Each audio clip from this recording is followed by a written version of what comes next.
All-Star Mile 2022 preview. I'm Marc Ohlmus, joined by the one and only David Gately. Gator, fourth running of this mile race, and we're back at Flemington where it all started. Yeah, we are, and the race is evolving really well. I think a terrific rendition of the race this year. I think I've broken it down into three categories, Mark. I think there's 5 serious winning hopes. I think there's 5 perhaps each way, you can make a good case for them, each way chances, and then 5 that probably need the breaks their way to win. We saw some roughies in recent times win. That could certainly happen. I wouldn't talk you out of them, but I think they need, as I say, they need a bit of luck. What makes it so, well, a little easier for you form experts is that it is at weight for age. No doubt, and I think that takes away the advantage of the lesser performed athlete, because they obviously don't get that weight advantage we saw in a race like the Newmarket, we see in a Melbourne Cup, those sort of big handicap races. They don't get that advantage here.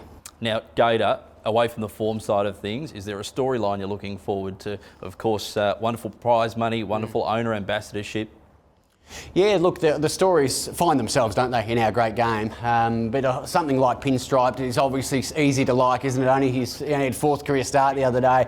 He looked terrific without any luck. How good is he? We don't know. You've got a horse like Zaki who's world class, and he's right at the top of the tree in this country, I think, as an elite athlete equine, yeah.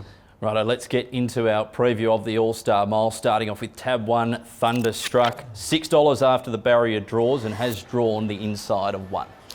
Yeah, look, I don't think barrier 1's perfect for him, but he's a very good horse. I mean, he hasn't had much go right at all this prep. He was a slowly run race first up. He crossed the line with Inspirational Girl. You saw that horse then beat Zaki. He then went to Corvin, didn't have any luck at such a vital stage. He couldn't build his momentum. I was definitely forgivable. I think it was a forgivable run. He's been 1500 and beyond 3 times. Now, he's won them all. A Toorak handicap, a Golden Eagle, 4-year-olds. So they're restricted all handicap races. But I think his key points that say he can win is getting to a big track at Flemington, getting to 1600, 3rd up into the prep, and he's good enough. On to number 2, Zaki. Now $3.50 after drawing barrier 15, but straight away punters weren't perturbed into $3, Gator. He's a star, and he was brilliant first up. Yeah, he was. I mean, punters often do this. They gravitate to the best horse and the best athlete, and that's him, because he's got all the runs on the board, as we sort of touched on the opener there. Very good return. A slowly run race didn't really suit him. I think the faster they go, the more advantage it is to the better athlete, human or equine. We see that all the time. But he wasn't advantaged, but he still burst through and looked the winner. Inspirational Girl ran him down. That was set weights penalties, of course. So at weight for age, he gets a 4-kilo swing on Inspirational Girl, and as I say, he's second up. He did win second up last time in. He easily beat a horse called Superstorm. Superstorm came here in the spring and beat a lot of these in the Cantala, so it's an easy case to be made for him. But I think his key point is he's the best horse. It's a great place to start, isn't it, if you want to win a race? Absolutely. On to number 3, Cascadian. 3 times Group 1 placed over a mile at Flemington. Yeah, look, a really good horse. I mean, probably bottom end Group 1, galloper, but he did chase Zaki home here in the McKinnon in the spring, beat Moanga clearly into 3rd. He just found a really fast run Australian Cup last week, a little bit too hot for him. They went really solidly and it just took away his advantage, I think. He wasn't really suited. He's back to the mile, which I think it helps. He was second in that Cantala in the spring behind Superstorm, but he carried the big weight. That was a handicap. So here is at weight for age. He gets a relative weights advantage on all those horses, like Ice Bath, Mr. Brightside, all of them. So that gives him, I think, a serious winning hope, and it's a good case made for Cascadian if you like him. Now Cascadian, $15 straight after the barrier draw, drawing barrier 6. We move on now to Streets of Avalon, a multiple Group 1 winner. Streets of Avalon Gator, $51 after the barrier draw. Has contested already a couple of All-Star miles. Well, he was huge in this race last year at the Valley. He did a power of work. We're all questioning him at the mile, but he just kept giving, it kept coming. It was a terrific run. And it was on a soft track. I think he's a better horse on top of the ground. Is he at the same level this time in is the great question. I still have that little query on him at a strong 1600 against the elites. So I think he's in that 3rd bracket, to be honest, but he will go forward.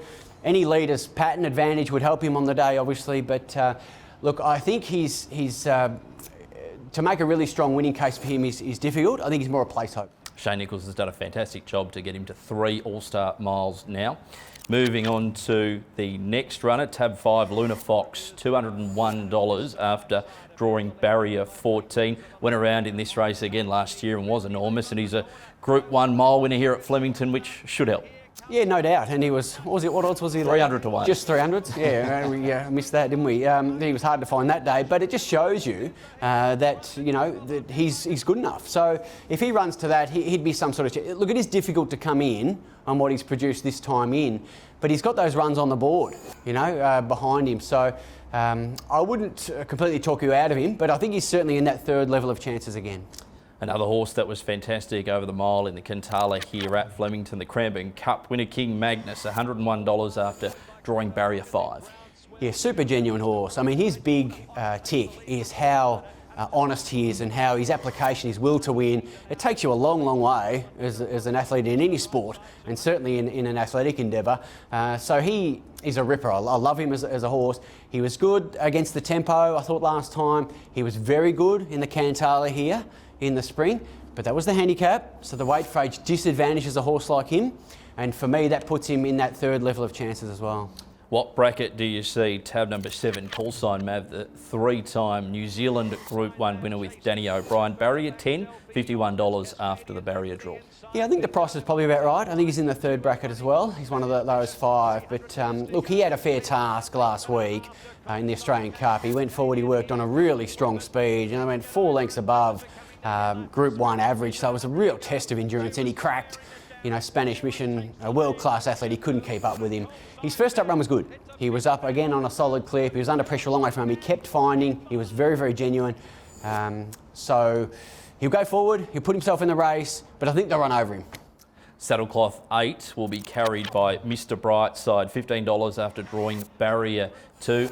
This horse made an unbelievable start to his career. Another one that comes out of the Cantala right here behind us. Yeah, beaten 0.4 of a length in that. I think he had his 52 that day. So again, the weight for age scale disadvantages him, but relative weights are only one factor in this great game to find the winner.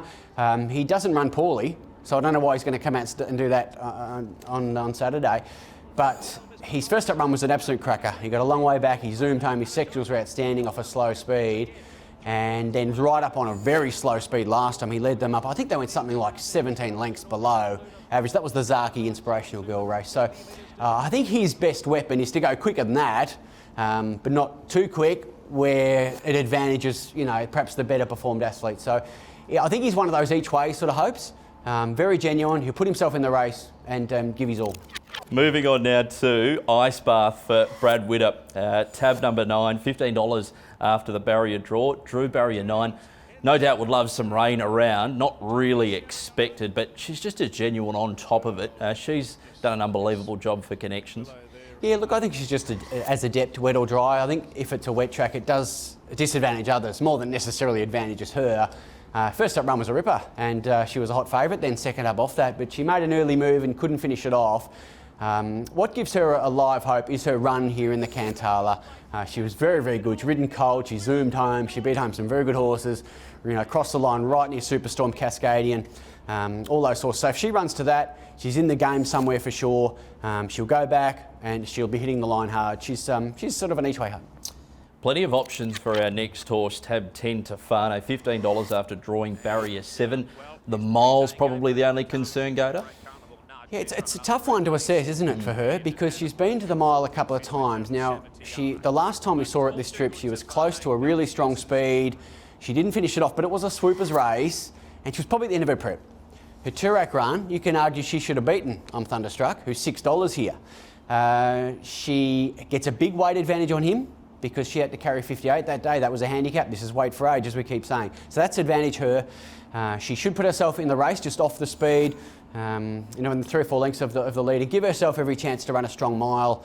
I love that run to incentivise, you know, for this sort of race. So certainly in that second level of chances, and you know, some hope. Now onto the wild cards, starting off with tab 11, Sierra Sue made her way in after winning the Futurity. So best of luck to all of the connections involved there. Trent Bussett and Natalie Young have done a fantastic job with her. $26 after drawing barrier 13. Yeah, look, she was very good winning there. She had the dream run, but you don't detract from her. It's not her fault. She had the perfect run. She's still got to be good enough to win. She sprinted quickly, won well. She was very, very good in the Rupert Clark. She covered a lot of ground. Everyone was raving about Thunderstruck's run, but she was every bit as good as him. She covered a lot of ground, and as I say, she surged late. I loved that win. It's the end of 1600 for me that is the little query at this real elite level. You know, she was unlucky in a Fian, but they didn't go hard that day. I think a proper 1600 metre test might just find her out as a winning hope, but I've been wrong before, Mark. Getting in after winning the Blamey, another wildcard entrant is Inspirational Girl. We mentioned beating Zaki. She's a mare by Reliable Man, and 1600 is probably her ideal trip and probably wants further, but gee, she's a beauty already, a Group 1 winner over a mile. Yeah, she's a ripper and unbeaten at the trip.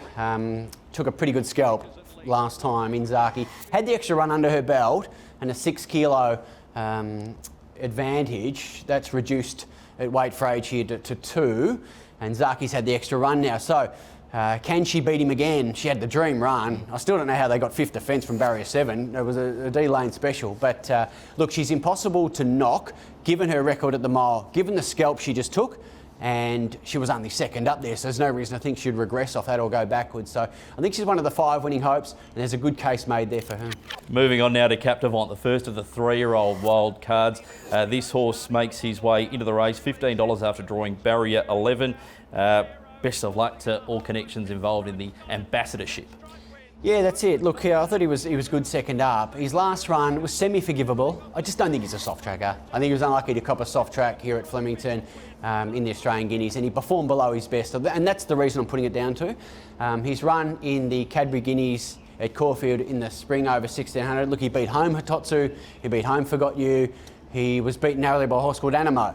Animo goes to a Cox Plate and arguably, you know, should have won it. Win, lose or draw, he's been beaten an inch to a world-class horse. He's beaten Very Elegant into 3rd. It's a really good case for Captivant, back on top of the ground. You know, do I have others ahead? Yes, but I could make a good case for him. Tab number 14 is another 3-year-old Lightsaber, $15 after drawing barrier 12. And if horses had psychologists, this bloke would be front of the queue. Yeah, he would be, a bit of Freud going on here. But it's just a pity he didn't jump in the Ore, because I would have loved to have seen how these 3-year-olds can measure up. But he blew the start, it was a non-event.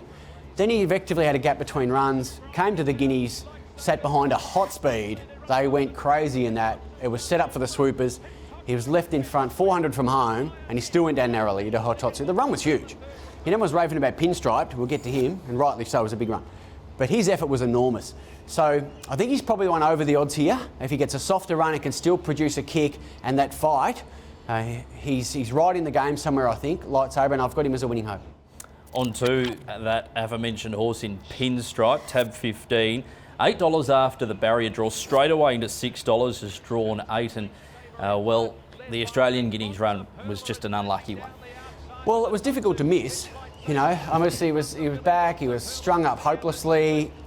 You know what I really love? I love seeing when horses are steaming to the line without being ridden at all. And that's what was happening. He somehow was race fastest home in that, without the jockey even being able to ride the horse. It was phenomenal, the closing speed he produced. Now, when that happens, they're generally very, very good. So that was only his 4th career start. He won prior to that. Can the 3-year-olds beat these? Well, I look at a horse like Animo, who's nearly won a Cox Plate. That tells me I think they can. And what we don't know about this horse yet is, how good is he? How good is he? Had he had clear air, what would he have done? We'll never know the answer to that, but we might get some answer on Saturday. I think he's a serious winning hope, Pinstripe. He's a really exciting horse. And has already been backed, Gator. Now let's have a look at your top 4, having looked at all 15 of the runners. Of course, 5 wildcards, as we mentioned at the back end, but well, the voting closed, and Zaki was certainly one of the most popular runners. Is he the most popular with you in terms of your selections? Look, I think he's the obvious favourite, if I'm framing a market. And I think he's the one with all the runs on the board, as we touched on. I think he's the proven number 1 seed. In saying that, I'm going to tip Pinstriped on top, just because I don't know how good he is. There's a bit of fairy tale about it, which I love in this great game. He could come out and blow them away here, and all of a sudden you'll never see $7 or $8 again about him. So that's why I'm sort of drawn to him. He's really, I think he's genuinely exciting, and Australians, you know, we love an emerging star. He might just be it. I can take a line through Animo. So I've got him on top of Zaki narrowly. I'm happy to back them both though. I'm Thunderstruck. I think getting to Flemington 1600 is a big tick there. And for 4th, I've got Lightsaber. I think he's the best roughie. Inspirational Girl, 5th pick. And I think they're the 5 that are the key winning hopes. Exciting time, Gator. If you had $100 to spend on the race, how would you split it up? Well, I'm subject to change as we get closer, if depending how much we've got left. But for the sake of this, I'm going to take 40 on Pinstriped to win. I'm going to take 30 on Zaki to win, because I don't want him winning without me, and I want to make money on the race if he does salute. And I'm going to take a box Quinella around our top 3 picks. So they're Pinstriped, Zaki, and I'm Thunderstruck. Box them for $30 and give us strength. The only time you'll ever be cheering the Saints colours home. No, I don't mind the Saints. They're my wife's team. They're my second team. Okay, very good. That's the All-Star Mile preview, and we look forward to, well, being at Flemington for this wonderful mile race. The second time it'll be run at Flemington. Who will join the likes of Mystic Journey, Regal, Power, and of course Mugatoo. Hopefully, for Gator fans, it's Pinstripe. Thanks, mate. Been a pleasure.